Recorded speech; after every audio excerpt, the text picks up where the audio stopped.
Команда «Ухта-Спас» приняла участие в гонке волонтеров Чеченской Республики. Эти учения, организованные Национальным центром помощи пропавшим и пострадавшим детям, собрали участников из разных регионов России. Республику Коми представили 5 ухтинок. Какие знания они для себя почерпнули, узнала Виктория Науменко. Подъем в 4 утра, выезд в горы, 6 часов пути, жизнь в палаточном лагере на высоте 2,5 километра. Все это ухтинки вспоминают с восторгом.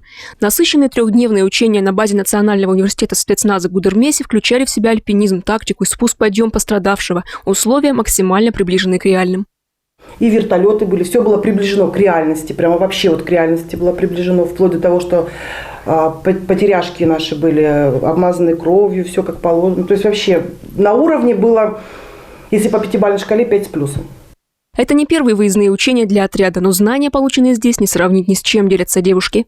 Это отличная от нашей по рельефу и условиям местность, группировка и взаимодействие в команде с незнакомыми участниками из других делегаций, а еще присутствие туристов, которые однажды даже сбили поисковиков с курса. Но это могло произойти и в реальных условиях. И когда наши пострадавшие подавали нам знаки сигнала, допустим, это было там, и мы должны были искать там, и тут неожиданно наши волонтеры видят, что еще и оттуда идут знаки сигнала, то есть точно такие же.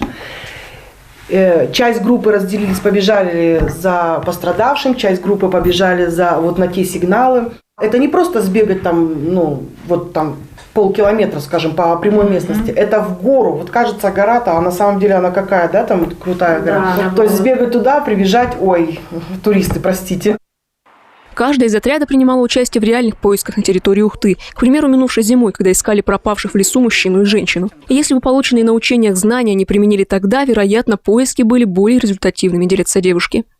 Допустим, в декабре месяце нам приходилось двигаться линеечкой за Василием, то есть за нашим директором. Здесь на данный момент нам преподали то, что двигаться надо определенными линейками, как держать правильно связь, как правильно слушать командира, то есть как правильно составлять треки и квадраты вычисления, на каких местностях и как это осуществляются данные поиски. Особенно важными оказались полученные медицинские навыки. Огромный объем информации давали максимально доступным языком. Человека нашли, допустим, пострадавшего, как его правильно положить, как правильно его там перенести на носилки. То есть, ну, это тоже очень много значит. То, что и когда даже, если у него, не дай бог, поврежден позвоночник, вот, одевать ему обязательно каску нужно. То есть каска, чтобы в любой момент была каска. И, конечно, поездка запомнилась южным радушием местного населения и слаженной работой в команде. Ухтинки оказались самыми дружными и нередко разряжали напряженную рабочую обстановку. Действительно было очень тяжело. Мы даже там умудрились разбавить вот эту вот обыденность. Там сделали коня, инструктору подарили, там бинокль сделали. Из Чеченской Республики ухтинки привезли сертификаты об обучении и ценные знания, которые, впрочем, они надеются применять только на очередных учениях, а не в реальных чрезвычайных ситуациях.